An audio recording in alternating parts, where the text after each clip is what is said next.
estate. Good evening, I'm Lyndon McIntyre. Tonight, the result of an extensive investigation by the Fifth Estate, together with the PBS program Frontline and the New York Times, looking into a company which operates and dominates its industry in both Canada and the U.S. What our co-production found was a company based in the U.S. that racked up a woeful record. Pollution, workers injured, workers killed. Their attitude is, we're going to make money, and to hell with you. Then senior officials meeting in secret locations set out to carve up the Canadian market. One of the biggest corporations in one of America's toughest, dirtiest businesses, they hardballed their way into this country, convincing competitors to hit the road. The characterization of the activity of the company can only be called lawless. Readers of the New York Times picked up this morning's paper to find it on the front page. It will continue in the Times for the next 2 days. Tomorrow night, our American colleagues at the PBS program Frontline will report it. We have that entire story tonight. It's a story that has been more than a year in the making, as the Fifth Estate has taken part in an extensive investigation into a little-known but exceptionally powerful company operating in Canada and the U.S. It has built a well-deserved reputation for ruthless cost-cutting and keen profit-making. In the process, it also built a reputation of another kind, for killing and wounding employees, for polluting the environment, for its ruthless approach to competitors and regulators alike.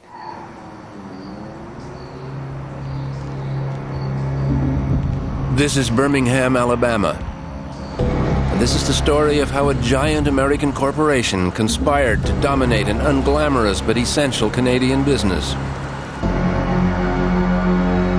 A barbecue joint in a Birmingham suburb, an unlikely setting for a major commercial conspiracy.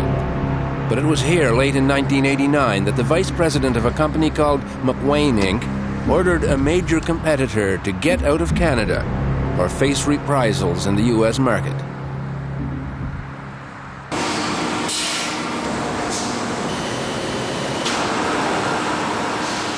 They were in the pipe business. Pipes that are part of the infrastructure of every home and community in the developed world. Pipes that carry water to our taps and toilets, a market worth about $50 million a year in Canada. McWane had just bought the only Canadian producer of iron water pipe, a plant based in Hamilton, Ontario. They wanted the Canadian iron pipe market all to themselves. The upshot was a trip to Montreal by the competitor, a company called U.S. Pipe. Threatened by McWane with a damaging price war in the U.S., they had meetings here and in various Montreal restaurants to persuade an important Montreal customer that they could no longer honor a contract to supply him with pipe. It was supposed to be an amicable divorce. It wasn't. Customers don't come much tougher than Tony Accurso, proprietor of Louisburg Construction. A deal is a deal, he said.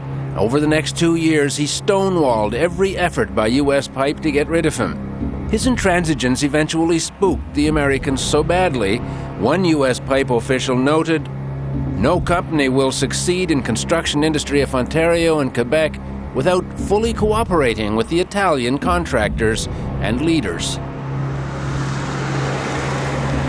The Alabama meetings eventually moved to this shopping center parking lot.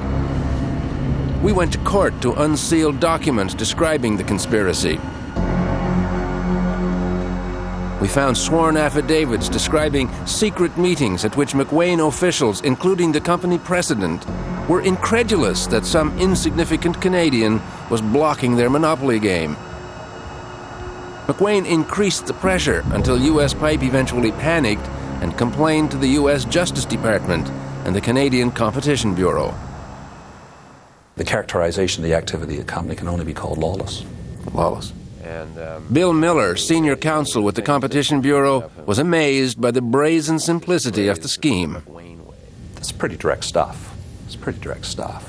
And as I understand it as well, it was accompanied by suggestions that there might be some discounting wars started in certain markets in the U.S. if U.S. Pipe was not compliant.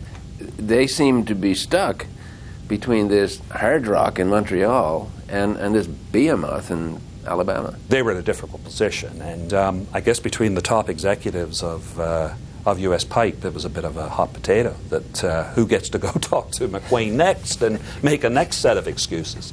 And get yelled at. But matters obviously came to a head.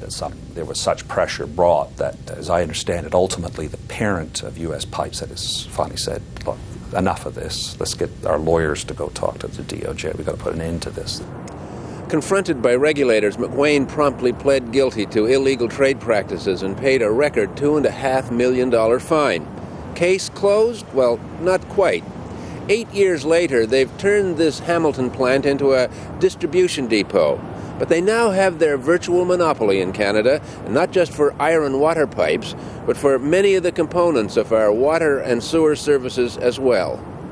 4 times as many violations as all your competitors. I said, well, I didn't. McWane is a company with a long and controversial history in the United States. So we joined forces with reporters from the New York Times and the PBS program Frontline to find out more about them. Now I'm going to take McMahon. The company has in the past 14 years won a position of dominance in Canada from coast to coast. Competitors like Titan, Associated Foundry, Kremco in BC, Canron in Hamilton, McCavity in New Brunswick, merged, shut down, or turned into distributors of mostly American products. Today, most of their production is from 3 old Quebec foundries. But thousands of pages of documents we've unearthed from company and government files reveal a corporate culture that thrives on hardball, and not just in the marketplace. 4,600 McWane employees have been injured in McWane plants since 1995. 9 men died on the job in that time, 3 of them due to safety violations by the company. Birmingham, Alabama, where the McWane name rings like the Irving name in eastern Canada. A famous family with a famous aversion to publicity. Requests for interviews were shunned. From the 3rd Congressional District, Miss Vanessa Leonard. Here. Mr. John Russell Thomas. Here. This is as close as we got to McWane's top management.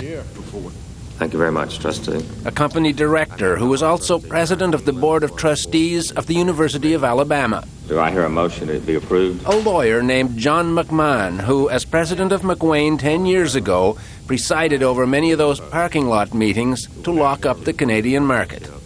Will be a win-win situation for all of us. And it was the only chance we'd get to find out what the company had in mind for Canada back then. I mean, it was, from my point of view, unorthodox meetings and parking lots and restaurants and that sort of thing.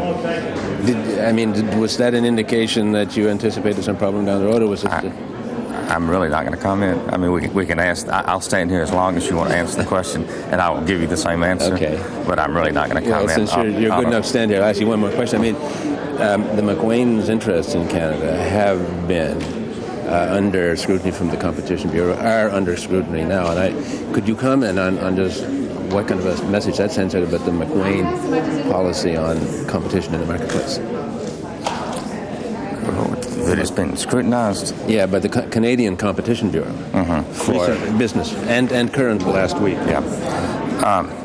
Well, I will say again, I'm not going to comment on the record for anything. This is the original McWane plant in Birmingham, Alabama, where an unusual management philosophy has flourished. A philosophy that imports 19th century attitudes into a new millennium. Workers and company officials alike refuse to talk on camera, but in a rare show of dissent, a former manager in this plant agreed to speak bluntly and on the record. Working conditions is probably the worst that you can imagine, probably even worse than underground in a coal mine. I mean, it's hot, dirty, nasty. His name is Robert Rester, and in 24 years with the company, he considered himself an exemplary McWane manager. A conservative Southerner with a no-nonsense leadership style. When we met him, he was on sick leave and getting a John